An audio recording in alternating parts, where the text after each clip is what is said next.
Ada 2 poin yang ingin kami fokuskan. Yang pertama soal uji netralitas dan tadi soal politik identitas. Sepertinya belum semuanya berbicara mengenai politik identitas. Boleh ke Bang Mardhani dulu sebelum ke Gus Romi. Ini sama-sama kiai besar nih berdua nih. Netralitas ya. Identitas. Oh, identitas. Secara umum begini, kita sangat bersyukur punya Pancasila. Di mana yang dikedepankan adalah nilai. Kita boleh punya identitas apapun tapi yang mengikat kita adalah nilai.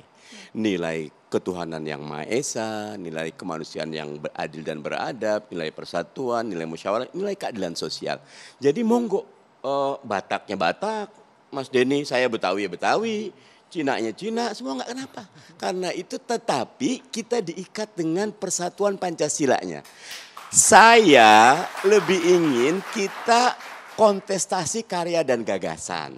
Nah ke depan nih misal nih, Anies apa sih visinya untuk menata perekonomian biar tumbuh 7%.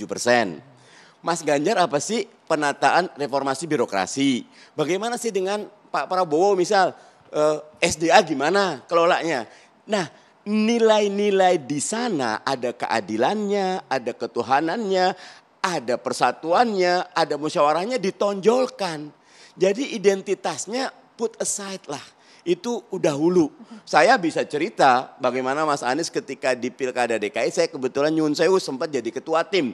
Saya nggak ada urusan sama Pak Ahok ya, kita nggak amannya Pak Ahok. Tapi bahwa di dalam di bawah ada macam-macam dan perlu klarifikasi, monggo saja.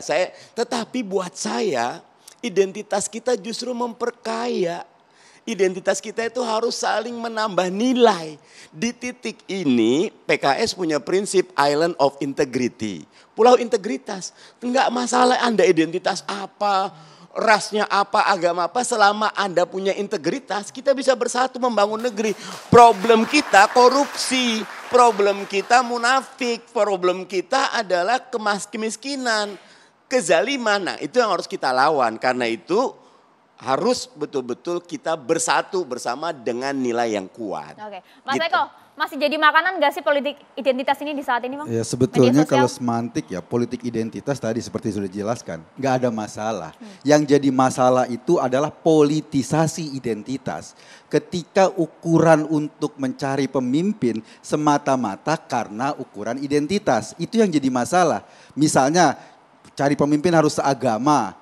Itu adalah politisasi identitas. Karena apa? Karena kan demokrasi kita itu mendorong kita untuk memilih pemimpin yang punya kualifikasi bisa memimpin.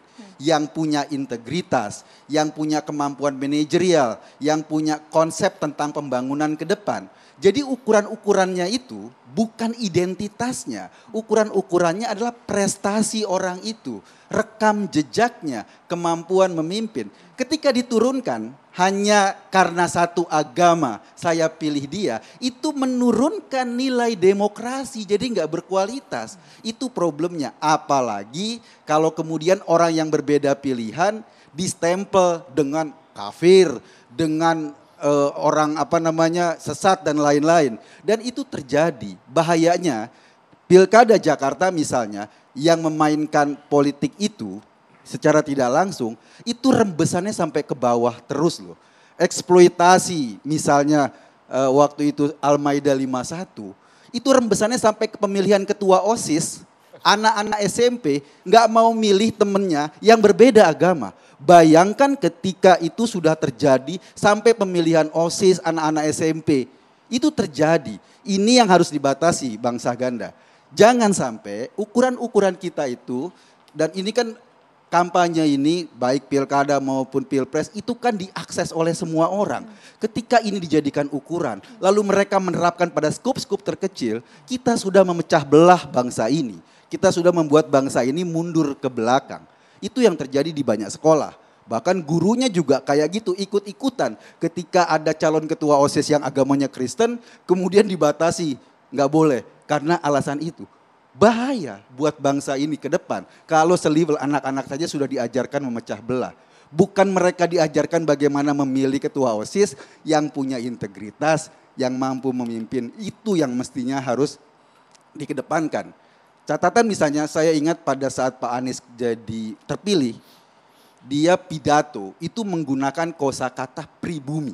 Iya memang Pak Anies nggak ngomong soal non-pri dan apa. Tetapi konteksnya pada saat itu baru saja pilkada yang luar biasa dan lawannya adalah Pak Ahok. Dalam kosakata lama Pak Ahok itu diasumsikan karena dia keturunan Tionghoa sebagai non-pri. Walaupun misalnya undang-undang sudah membatasi. Tapi kosakata pribumi yang digunakan pada saat dia sudah menang itu seperti meningkatkan kembali pikiran orang pada kasus pemisahan pri dan non-pri.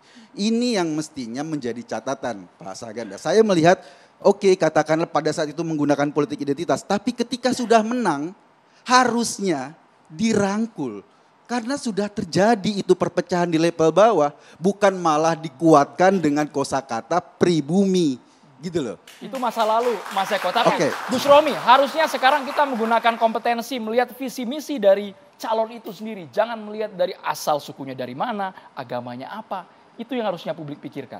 Seperti apa pandangan Anda? Setuju, karena saya selalu menyampaikan dalam banyak pemikiran saya di media, di podcast, dan dalam diskusi-diskusi di WA Group bahwa ini 3 calon pasangan presiden atau 3 calon presiden yang akan muncul berdasarkan survei hari ini kan Pak Ganjar, Pak Prabowo, dan Pak Anies. 3-tiganya sama-sama muslim. 2 kepala daerah, 1 menteri. Lebih dari cukup stok mereka untuk berbicara visi dan misi. Jangan kemudian kita mengangkat soal ini sholat, yang lain gak sholat. Ini sholatnya bolong-bolong, ini sholatnya rajin begitu. Kemudian itu digunakan untuk ukuran kepemimpinan dia layak atau tidak. Kami partai Islam, ya. Tetapi pada sisi yang lain, kita ketika memilih pemimpin, bahkan di dalam Al-Ahkamus Sultaniyah, di dalam kitab yang menjadi salah satu rujukan untuk tata negara dalam hukum Islam sekalipun, seorang pemimpin yang ahli maksiat itu masih memiliki hak untuk ditaati sepanjang dia tidak melarang kebebasan beragama. Jadi ini persoalannya adalah kualitas dan kapasitas memimpin. Ketika kita berbicara kualitas siddiq, amanah, fatonah, tablik sebagai ukuran seorang pemimpin, bukan kesalehan yang diambil, tetapi integritas dia. Dan ini yang harusnya menjadi penglihatan dan fokus kita bersama terhadap 3 calon presiden yang nanti akan muncul ini. Jadi jangan kemudian menyoal, wah yang ini nggak beres ini karena suka lihat film bokep misalnya begitu yang kemudian diedarkan di media sosial. Yang ini nggak beres karena anaknya nggak pakai jilbab begitu. Jadi ini bukan ukuran. Karena nggak pakai jilbab pun memimpin juga nggak ada masalah begitu. Di dalam Islam juga itu masih menjadi perdebatan meskipun saya tentu meyakini bahwa jilbab itu wajib. Tetapi ada juga yang menganggap jilbab itu tidak wajib. Jadi jangan hal-hal yang sifatnya primordial apalagi yang sifatnya furu'iyah di dalam agama, cabang-cabang bukan yang merupakan usul, itu kemudian dipersoalkan hanya untuk memilih seorang pemimpin. Mari kita lebih dewasa, ya, mari kita lebih dewasa karena musuh kita ada di luar Indonesia sana, bukan di antara sesama negara kita. Bang Romi.